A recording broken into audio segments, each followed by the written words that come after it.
Good morning, ladies and gentlemen. It's a great pleasure to be with you again for this one before the last webinar already.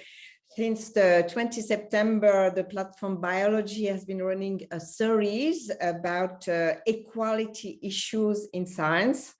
And today we have a debate, an open debate with scientists in leading position, women leaders, women role model, perhaps, who can inspire young scientists.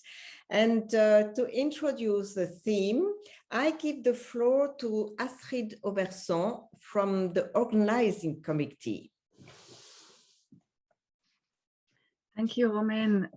Good afternoon, everybody. Welcome to the 8th webinar of the series on achieving gender equality and diversity in natural sciences. During the webinars of the past weeks, we have heard about causes and consequences of the underrepresentation of women in advanced and leading positions in science and research, and about possible solutions for achieving a wider diversity. We have also heard about the tremendous importance of role models. Today, we move to real experiences, and I am full of gratitude towards Janet Herring, Nuria Hernandez, Pilar Junier, and Prisca Liberali for being with us during this hour. Women who have attained leading positions may, on their career path, have been confronted with specific gender-related challenges. This afternoon, we can learn from the experience of these 4 women who have attained leading positions. They have agreed to inform us about their career path, including highlights and motivation, the hurdles that they have encountered, and their solutions to overcome them. We may hear about the significance of individual versus institutional and societal boundary conditions. I am certain that the experiences of these 4 scientists will be inspiring and encouraging young scientists, and I thank the 4 panelists a lot for sharing their experiences with us. With that, I hand back to Romaine Jean, our moderator. Thank you. Thank you, Astrid. So, 4th speaker, Professor Janet Herring is the director of the Swiss Federal Institute of Aquatic Science and Technology. She's professor at ETHZ Zurich. Professor Nuria Hernandez is a professor at the University of Lausanne, which she directed as rector until the end of July 2021. And before this, she directed the Center for Integrative Genomics at the University of Lausanne. Professor Pilar Junier is professor at the University of Neuchâtel, where she directs the Laboratory of Microbiology. And we have Dr. Prisca Liberali, is an independent research group leader at the Friedrich Michler Institute for Biomedical Research in Basel. And this year, she was awarded the Friedrich Michler Prize. So we are very pleased to have you with us today. All 4 will present their career paths. Surely it would be very interesting to hear their personal experiences about equality issues. Every speaker will speak about 8 minutes, and then we will have an open debate, and you can ask your question always with this Q&A application on your screen. We will start with you, Professor Janet Herring, Director of the Federal Institute of Aquatic Science and Technology. So I give you the floor to explain your professional background or career path. Okay, you hear me all right? Yes? Yes. Perfect. So I would like to thank all the organizers very much for the invitation and our moderator for the kind introduction. I'm really very pleased to participate in this panel with other distinguished panelists. And I am sure that all of us on this panel and many of you in the audience have worked hard for our successes, and we can be justifiably proud of our accomplishments. So as was just mentioned, we as the panelists received some instructions about focusing our remarks on our own career paths. So this is the danger of asking leading people in leadership positions to follow instructions. They tend not to do it very well. I wrote about my own experiences in a paper that was published in 2019, and Claudia had agreed to put the link to that paper in the chat so that everybody can read it for him or herself. And of course, my formal CVs and everything are on my webpage at Eawag. So I would like to take this time to do something slightly different. And that's partly because there is a certain bias when you only hear from people who have survived the process, the survivor bias. And there's also, I mean, I just felt some discomfort with the title of this session, this I did it exclamation point, partly because of the I don't think that success is an individual thing. I think it's takes more than one person to be successful. And the exclamation point makes it sound as though everybody can just rest on their laurels. And this is unfortunately also not something that one finds in positions of leadership as a professional woman. And some of you may be familiar with the caution from the ancient Greeks, call no man happy until he is dead. And I think there's a corollary for women in academics, also other professional sectors. I would say, call no woman successful until she is retired. And for me, this is very apropos because I will be retired in 1 year and 2 months. So I can look at this approaching milestone and think about what it means for me. You may have seen just last week in Science a report of an academic woman who is at the top of her career, top of her profession, really an example of success, and then she wasn't. And there are quite a few examples. They've been in Science and Nature over the last 3, 4, 5 years. And there is just a moment when there is a level of reputation destroying publicity, which essentially is an end of a successful career. And these recent examples, you can read about on your own. As I mentioned, the last one was last week in Science. But I would like to highlight an older case that goes back to my home country, the United States, about 15 years ago.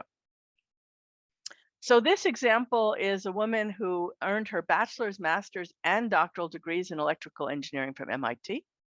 After graduating, she joined the faculty at the University of Wisconsin-Madison. She was the first female professor to be tenured in engineering, and she rose quickly to the rank of full professor. She moved to the University of Washington as the Dean of Engineering and later to the Santa Cruz campus of the University of California as Chancellor. She was the first openly gay woman and the youngest person ever to reach this level. So, a success story, an unquestionable success story. Except that disappointment met with substantial controversy. The controversy was not about the Chancellor's scholarship or her competence. It was about the deal that she negotiated with the University of California, mainly about her retirement and upgrades to the Chancellor's residence. In the United States, the Chancellor's residence is used primarily for fundraising, and it's sort of a side benefit that Chancellor has a place to live. Now, such controversies are not unusual in publicly funded institutions because, of course, the costs are eventually borne by the taxpayers. But in this case, the controversy was extremely visible, it was very divisive, and it had tragic consequences. In June 2006, after less than 16 months as Chancellor, Denise Denton took her own life. So, not so successful after all. Now, this is just a single case, and it has a lot of complexities. but the message is the same as the message from the ancient Greeks. Success can be fleeting and solutions can be fragile. I am personally convinced that if we want robust solutions for women and academics, we have to go beyond individual solutions. And this idea is also not original. The feminist Carol Hanisch wrote, "There are no personal solutions. There is only collective action for a collective solution." I do not mean to take anything away from individual effort. As I said, I've worked hard my whole career. I think all of us have, and I am proud of my accomplishments. But I think we still need to broaden our perspective and ask more systemic questions. We need to recognize that individual effort leads to accomplishment and success within a system. We need to ask what systemic factors influence success. We need to question the exclusivity of success within the system. And we need to ask why women's success is so often fragile and how it could be made more robust and sustainable. So I've tried to keep my comments to half of the allotted time. I hope I did this. And that's to leave more time for discussion. I really look forward to this, and I encourage anyone who is interested also to contact me directly, and you can finally find me through the Eawag website. So with that, I will stop, and thank you very much for your attention. Thank you very much, Professor Janet Herring. Success can be very fragile. I have a question for you. Men still dominate the STEM fields, science, technology, engineering, mathematics. What did you do differently to take your position? What can you give us?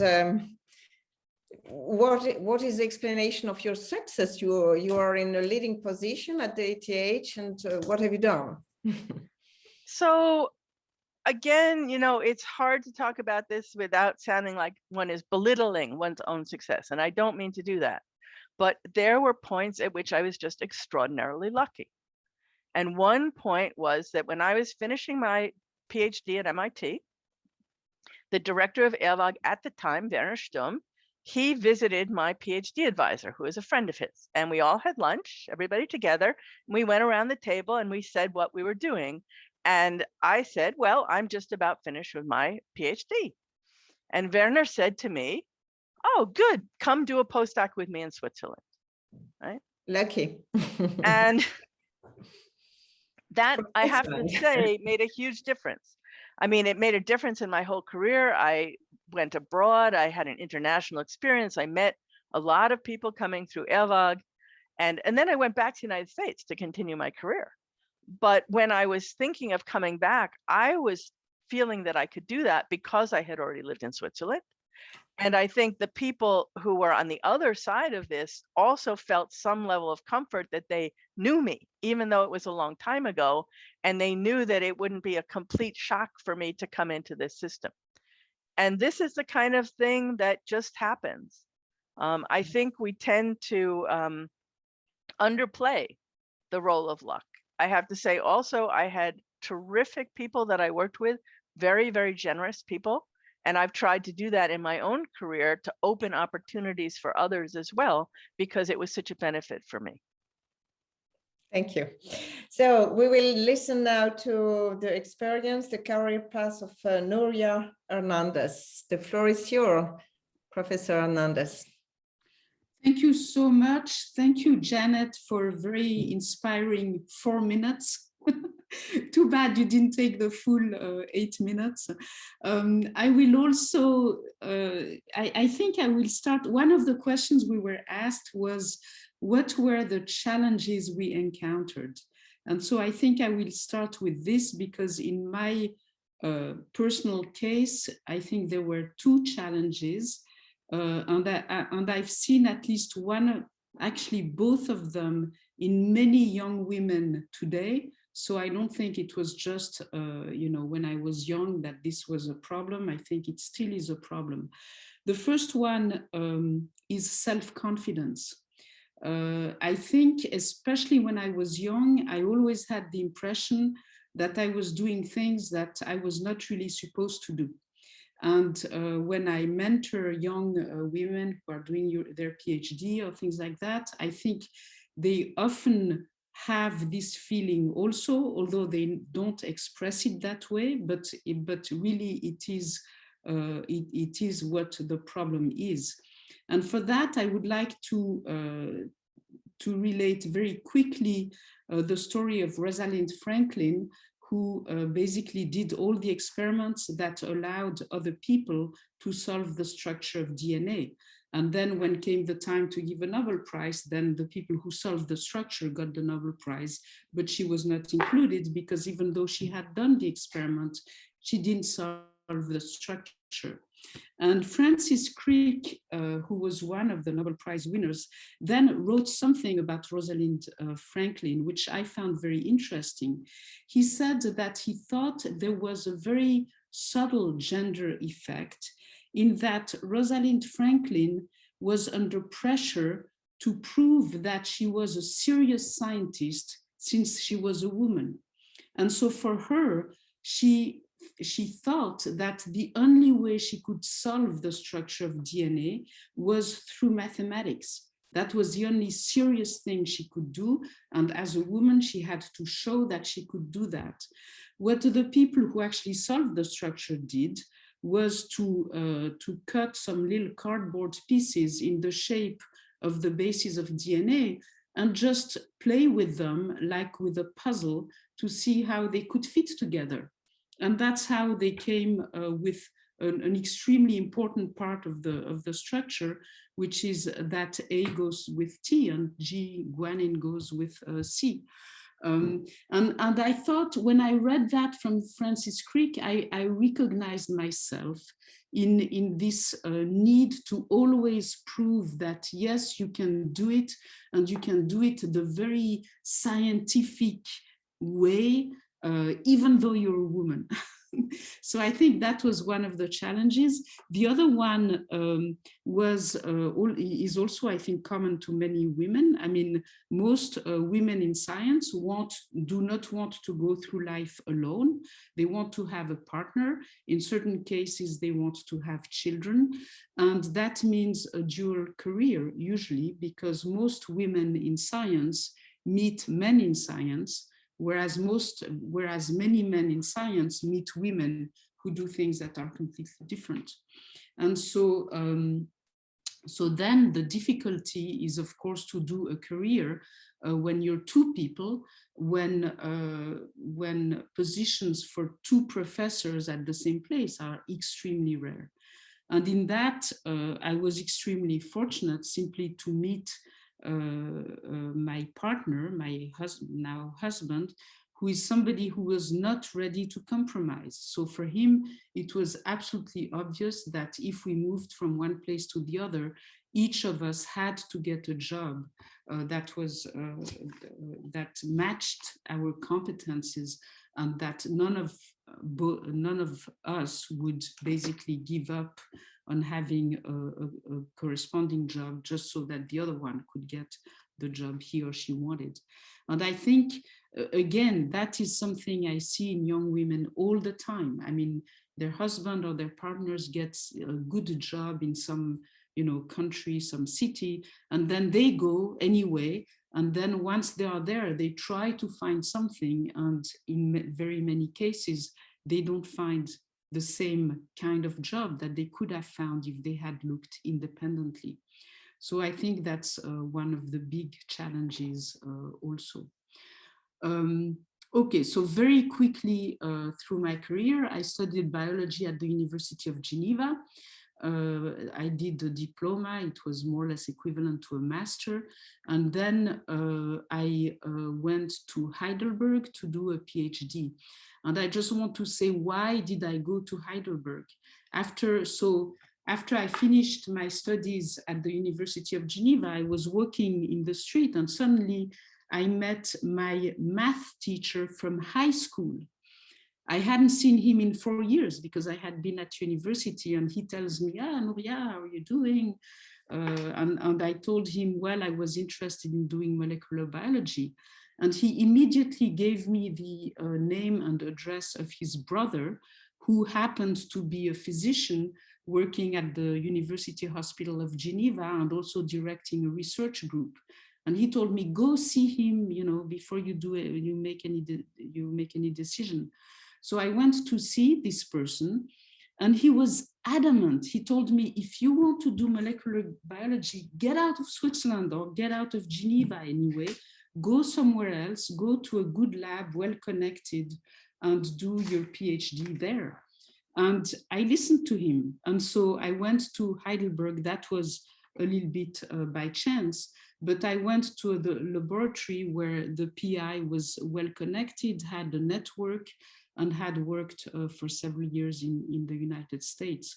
And so I just tell this story because I think some people can make a huge difference in your life. We just heard an example from Janet before, and this is another such example. So in Heidelberg, I got a PhD. I worked with Walter Keller. Walter Keller had spent 7 years working in Cold Spring Harbor in the United States. And so then when time came to do a postdoc, I went to the United States, to Yale University. And after that, I had to find a job.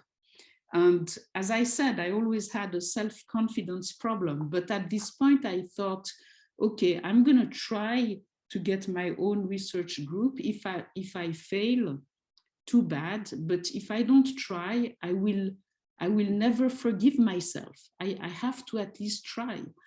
And so I looked for independent positions in Switzerland, because I'm Swiss, in Germany, because I had done my PhD there, and in the United States, because that's where I was at the time. And the only place where I found an independent position where I could start my own research group was at Cold Spring Harbor Laboratory. And again, that I think is not, completely by chance. Recall that my PhD advisor had spent 7 years there. And so I think he probably gave me a good recommendation there. And he also encouraged me very strongly to go there, because he said, there you will not get much space in terms of lab space, you will not get financial support, but you will get huge scientific support. And this is exactly what happened. So I went there, I wrote my first grant. 4 people from this lab read the grant in detail, gave me feedback, and that allowed me to basically get my first grant. And so there again, I think, having people who support you is absolutely essential. And I think I'll stop there. So in Cold Spring Harbor, I met my husband, and then after many years there, we wanted to move. And so when we decided to move, it was said from the beginning that we were going to find 2 professor positions, otherwise we wouldn't move. And that was told so to the people who we asked whether they had positions or not. And this is how I eventually ended up back in Switzerland, in Lausanne. And after the university. Sorry if I have to interrupt you, because I want to let some time for the discussion. Perhaps. No, I'm done. I'm finished. So you're finished? Okay, thank you very much. I would just like to ask you, why is it so important to have women in leading position? What have you done differently at the head when you were the rector of at the University of Lausanne? So I think there are 2 aspects. One of them is that it tells other women that it's a possible thing to do. And for me, especially when I was in Heidelberg, seeing Professor Ingrid Grumt at the time struggle, but nevertheless manage to have an independent position and doing research was a huge lesson. Oh, she can do it. It's not easy. We can do it. But she can do it. So it's not completely impossible.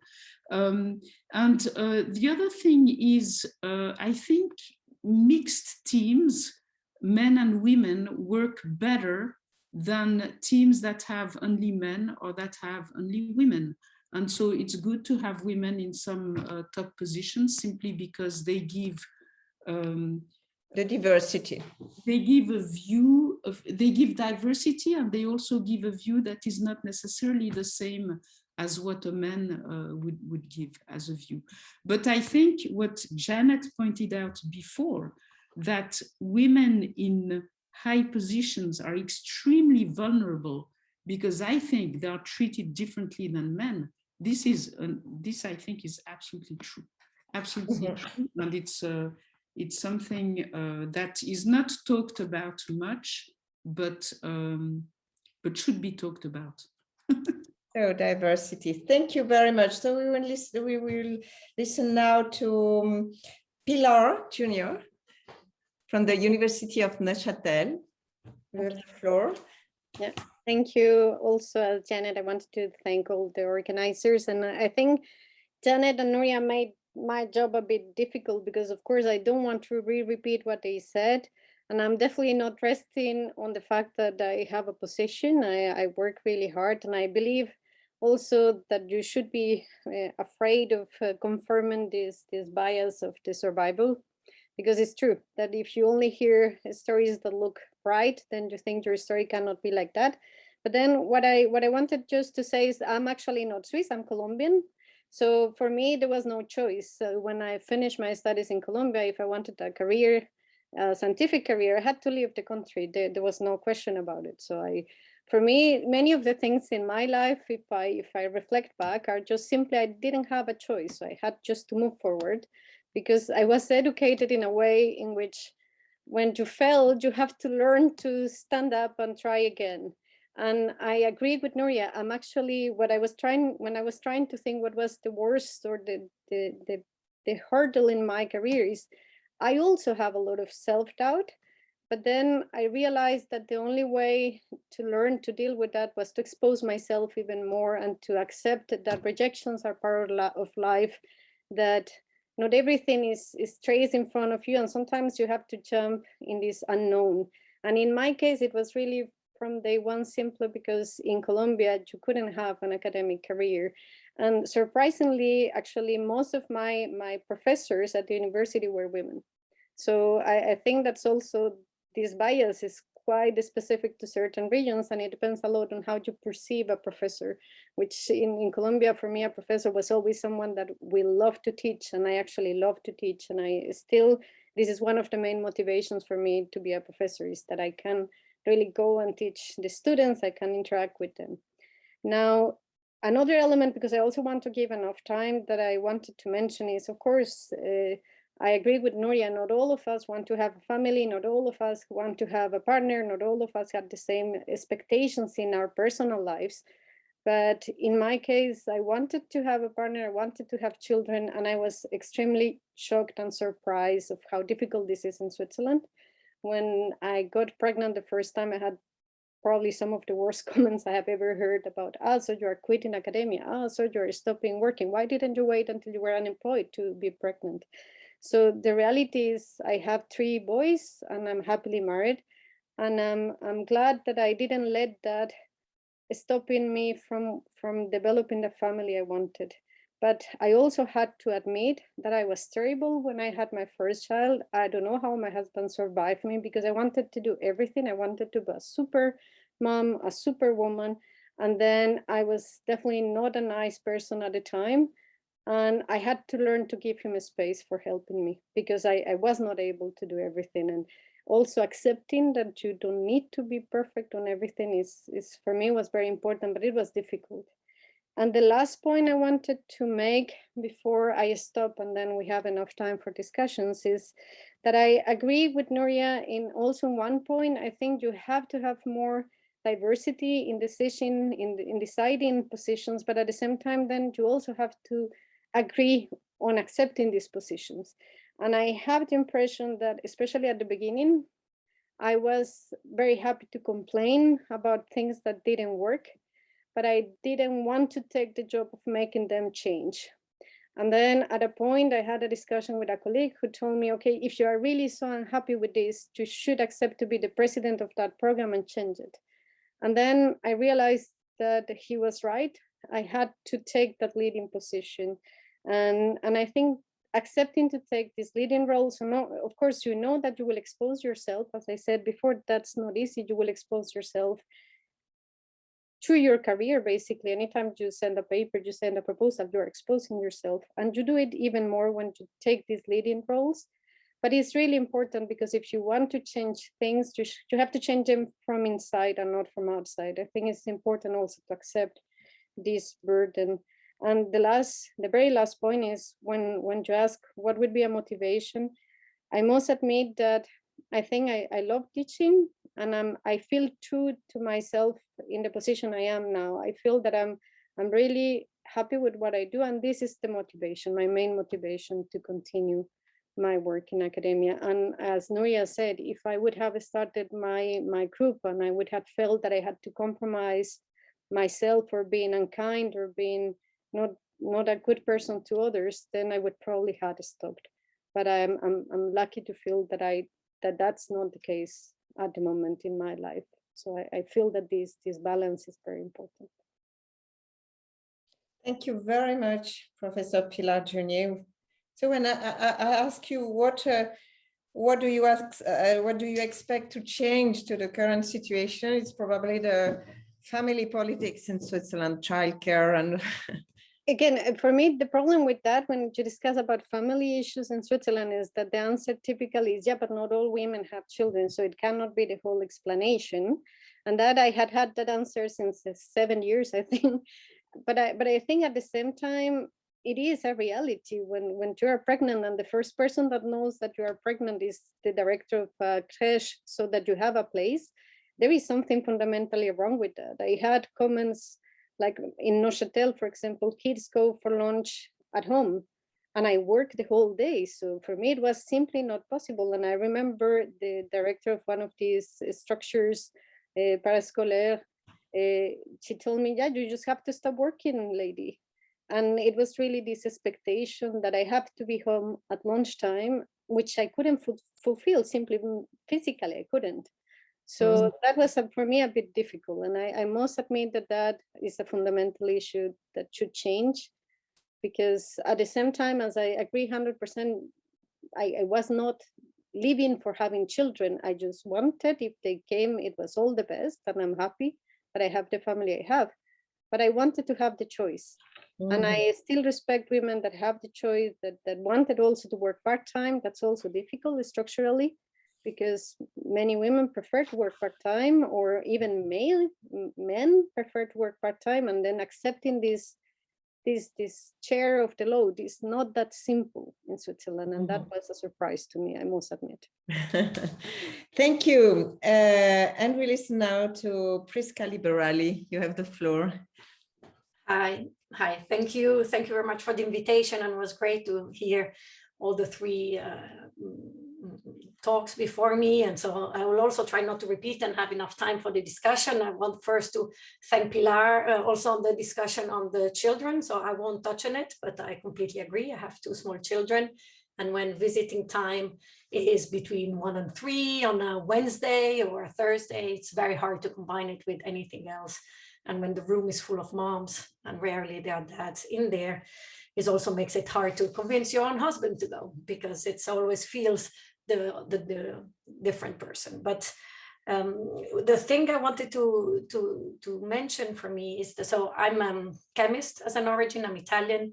I did physical chemistry. I changed during my PhD biology. Again, I think it's part of luck and the people you meet and the opportunity you take. And I agree that there's the factor of luck, but in all the stories we heard today, there were very lucky women that took a chance to do something to probably bring them out of their comfort zone. And I think that is quite important, that is considering to take the risk of getting out and seeing when the luck comes. And for me was this biologist, this woman, that was very inspiring, and where I did my PhD. And there I moved again to more quantitative biology, and then developmental biology for my own lab, where I started in 2015 in things, started my own lab on things I barely worked so I always change field very often. And I think that's then for me the biggest challenge was not to be taken seriously, and not and being a woman was very hard. And then you need to publish 2 papers before even being able to sit at the table, when I was able from the beginning. But it always takes time to be taken seriously. You need to ask 2 clever questions for the standards of the room, that people start even considering that you are in that room. And I think that was one of my biggest challenges. And the second one that I think that came up in all the 3 talks is this part of the vulnerability. And I think, at least for me, what I find that in this space that's the hardest is that I always have the feeling that the accepted behaviors for me and for many female that I know is just much more restricted. You can be funny, but not too funny. You can be outspoken, but not too much. You can be shy, but not too much. So your accepted behavior are really much more narrow. And I think that long term is very harmful, because you're always much more attentive and pay attention on how you behave. And I think, and some of the question you also ask us is like how, recommendation and solution. I don't think their magical solution is finding environment where you can be yourself and be authentic, because I think that, and then be accepted in the way, and that where your accepted behavior broader, and be in an environment where you're accepted. And I think this is where also institutionally is like understanding the unconscious bias that everybody has, that we also have, and how these are affecting the everyday career of every female. And it's not at early stage, but that also at later stage, because at the end, a ton of feathers still a ton, and every of these little things affect the self-confidence, affect when we will be able to be children, or how do we feel to be a mother, and which type of mother we are, and how good we feel about it. And so I think that for me is always asking myself is like, what would I do if I would not be afraid? Because you're afraid about social environment of everything, and then going through your science and mentoring and going in a certain way.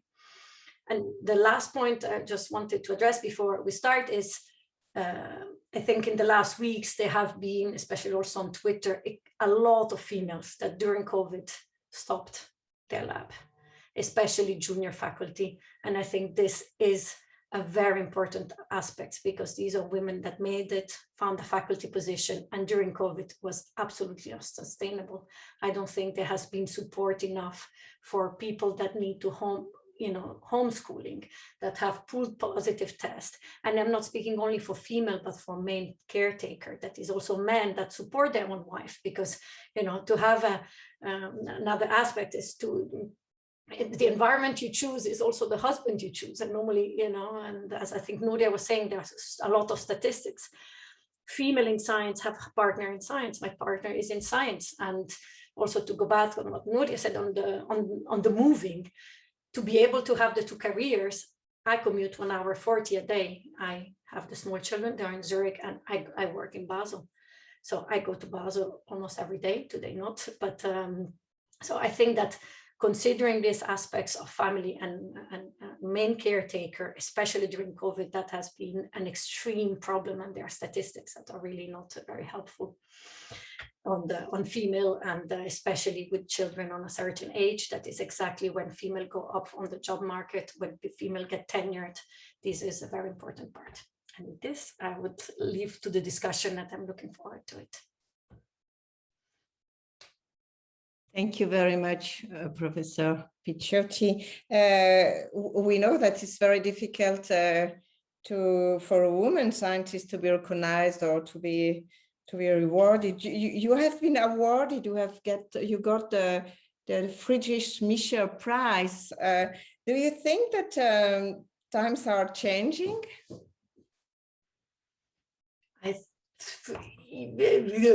Yes, sometimes times are changing because they put quotas. I think all committees have numbers. All the last 5 years, you awarded a man, you should put a woman. And so the time are changing because there are more discussion around, but this is backfiring because you said, oh, you got it. Yeah, but you're a woman, She got it, but she's a woman, and you need to hear this comment. And I hear it and I forget about it. But because I think what people should do, there's a positive part, but you hear this, You hear it when you get the job. You hear it when you get invited at a big conference. You hear it when you're in a certain panel or in a certain board or anything. You say, oh yeah, but they really needed a female this time. Times are changing, and this is good because at least it's increased role model. I think it's the way to go. We need quotas. We need to move the system quite a lot. But it's backfiring in some condition and in some pay. You hear comments, unsolicited comments on your pregnancy and on your science or your position. Perhaps a question for all of you, or Janet Herring, despite all the measures taken, the situation for women is not changing much. In Switzerland, there are still only 20% female professor, for instance. What is for you, what do you think is the best way to improve the situation, the representation of women in science? So Eawag itself does, I think, pretty well. Eawag is overall 50-50 women and men. And in our doctoral students and postdocs, it's 50-50. Above that, the tenure track researchers and above, it's about 30% women, and that's through all the ranks. It's not evenly distributed, I have to say, but I think that when you start to reach a certain critical mass, that the example is there. I mean, some of our best researchers are women, and everybody can see that. It's not hidden. And at a certain point, it's simply not possible anymore to say, oh, well, it's because she's a woman. It's just not, it's not credible. And I think that where there are less women in the pipeline, then it's really important to bring in examples from the outside. So that it's always possible to invite guests, you know, really distinguished lecturers, honorary doctorates and whatever, really to make this effort to attract the top women so that everybody sees how well this can be done. And one other thing is that in the AGU Advances just recently, they did a very interesting analysis of attrition of women through the ranks. And they used a sort of geochemical concept of fractionation factor, which is not really worth going into in detail. But the point is not to just talk about the leaky pipeline, but to say what is the relative attrition of women and men going up through certain ranks, right? And if it takes so much longer for a woman to go from associate to full professor, what is that saying about the process of this evaluation and how standardized it is, how fair it is in terms of when people come up. And I think that you can do a lot by just drawing attention to those kinds of discrepancies. Nuria Hernandez, we have a very interesting question. I also experienced that this energy you invest in behaving right, making yourself seen and prove again, defend your career and family decisions, take a lot of brain capacity away from your research focus. How do you deal with this? It's perhaps this self-confidence you talk about. You're muted. Nuria? I think she's no more with us. Yes, sorry. I keep forgetting to turn the mic. Okay. Have you heard the question? Yes, I heard the question. I said that I'm not sure how to answer this. I think Priska put it, pretty well in saying that whenever you get something like a position or something like that, other people may tell you, well, you're a woman, this is why you got it. But I think you can also tell yourself this, oh, I got it because I'm a woman. And then the only way is exactly what Priska said, and to say, no, I'm not gonna go into this. I don't care why I got the position. I did get the position, and now I'm gonna take advantage of it. And I'm gonna do the best out of this position that I can. So I think, yes, it takes a lot of brain power, but you have to make a conscious effort to not let that distract you. I think this is really important. And the other thing is, you know, when you have kids, and especially when they are small, you have too much to do. And so you have to make choices. So when my kids were small, I focused on my research because I knew I would always get judged on my research. And I said no to all administrative duties. In fact, one of my male colleagues told me, you know, just say no. This was when this slogan was on from, I don't know which trademark in the United States. He said, just say no. And this was really good advice. I think maybe things will change, but at the time, the only thing that mattered was your research performance. And if you did lots of things, sat in lots of committees to help lots of people, this had no value at the time. And so I, you know, just didn't do it. Then later on, when you don't need to fight to have a stable position anymore, you can afford to do more administration and things like that and be more collegial. But I think at the beginning, especially when the kids are small, you have to be incredibly selfish. Let's put it that way. Pilar Junior, do you think that more is required of a man, of a woman, than a man to achieve this criteria of excellence in science? What do you think?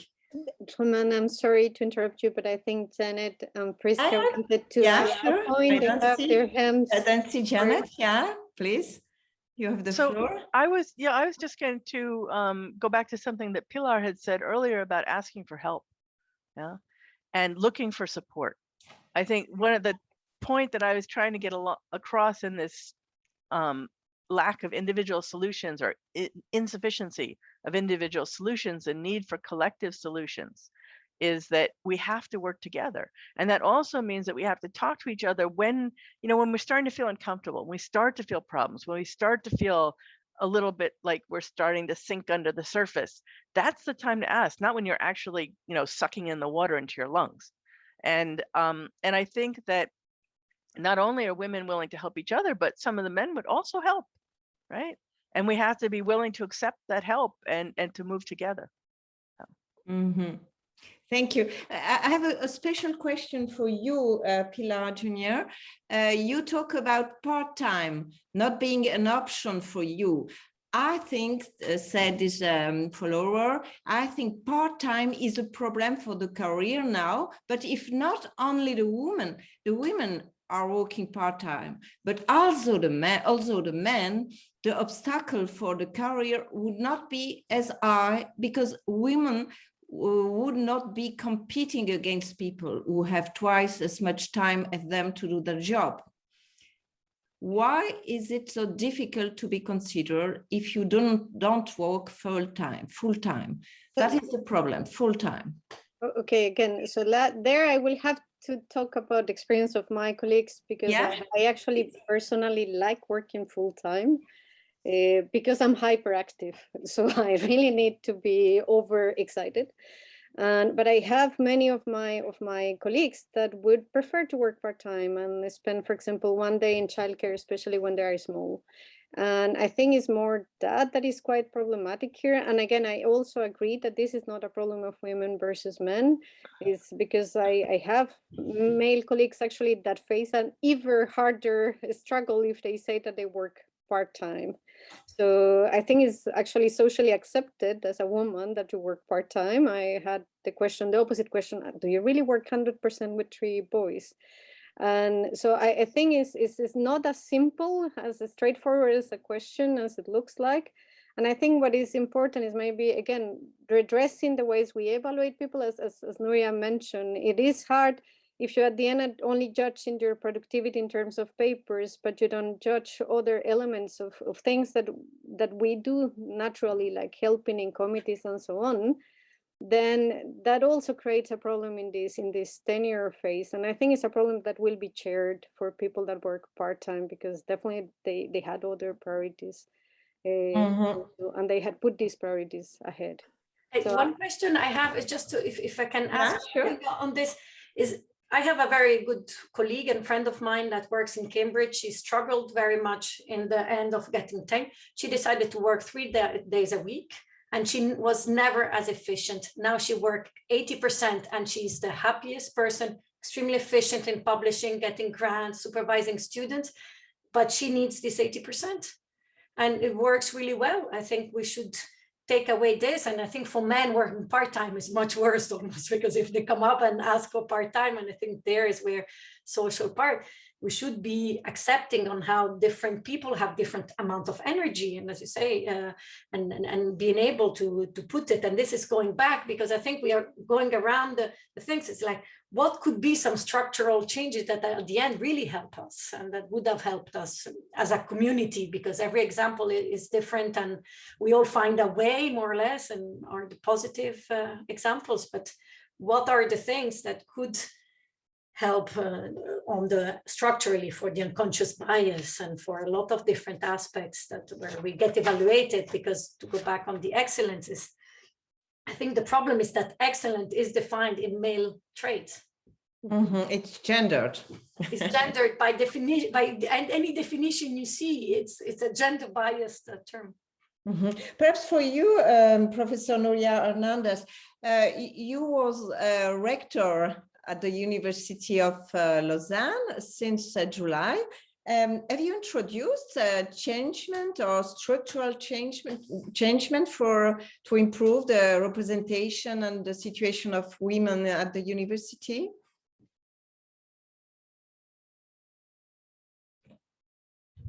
Every time.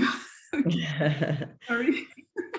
My focus in these 5 years that I was rector was really trying to get the percentage of women professors higher than it was at the beginning. I felt, and I still feel, that if we can get to a point where we have 40 to 50% women professors, then some of the problems will go away, because the people, the people who decide are the professors in different committees and stuff like that. And so the decisions will be less men biased, as Priska was saying before, than if we have mostly men. And so for this, we did all kinds of programs. We asked, for example, the faculties to come up with their own plan on how they were going to improve the percentage of women. And in some cases, it was highly successful. So, for example, we have a faculty of geology and environmental sciences, and actually their improvement started before I was rector, but there was a dean who had the idea of evaluating separately women application from men application. They started with 0% women in that faculty. And when they did that, each time a professorship would open, they would get piles of applicants, and they would put the pile of female applicant on one side, the pile of male applicant on the other side, and they would evaluate them separately. And then they would invite the, 3 best women, or the women they liked most, and the 3 best men for interviews and stuff.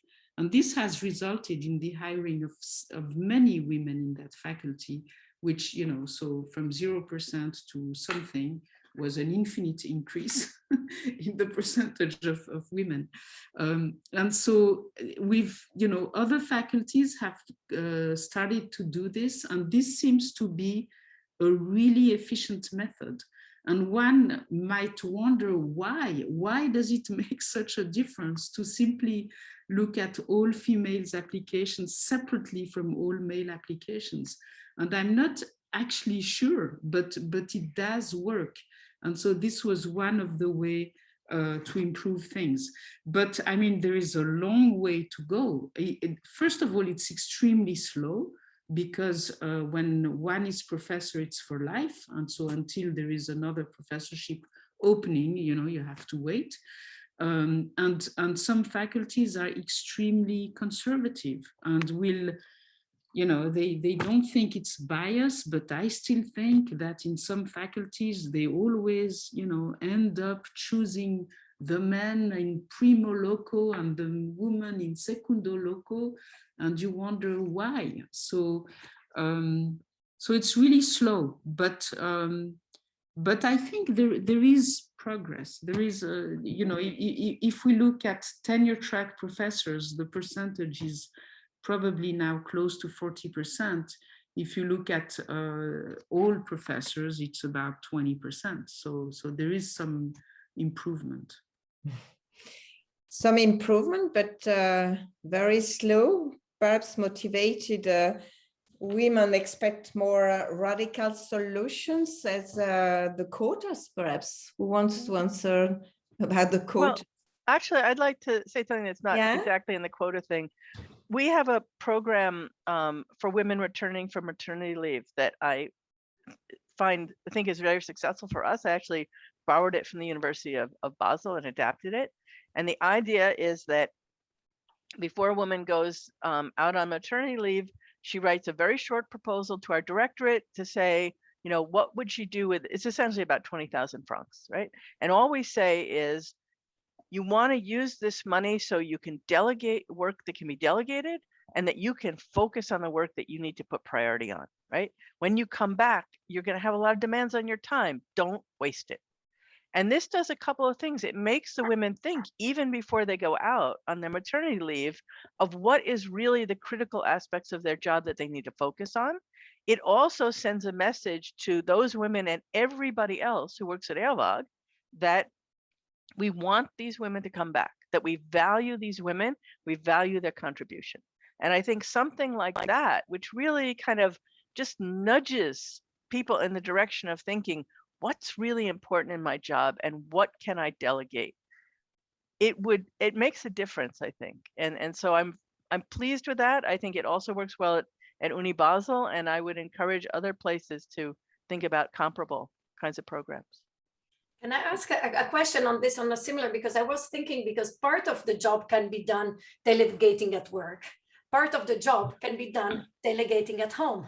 That means getting extra salary. That means is a grant-based system where you would give to female main caretaker, can be also men that full-time work and take care of the kids. So it's but that means that sometimes when it's a crucial experiment, you're the only one that can do it.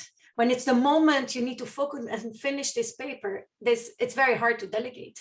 While if it's an extra 600 Swiss franc salary, an extra, and no question asked, you can pay an extra cleaning lady, you can fly your parents in and drop them, you know, everybody has a different way, but to have extra salary, and I think there are systems in Germany that do this. I know that in Harvard, they want to add it, to have ways where for the first 2-3 years that are the more crucial, and that especially in moment of ending postdocs, starting a lab, but especially when it's PhD and postdoc where salary is still more restricted, to have extra support at that time. And I think that could also help, because it's the internal delegation, but it's also home delegation that is useful. Thank you, Professor Liberali. I'm sorry, time's passed very quickly. We are coming to the end of this hour, and a lot of doors are open. Thank you very much to our speakers for sharing their experience, to give the way for the future. Thank you for your interest. You can watch this webinar again on YouTube. And next week, November 15, it will be our last webinar. And we will also have a panel discussion, but this time with scientists who are just starting out in their career, young scientists. And it will be very interesting too. Thank you very much for your time and for your interest, and see you next week.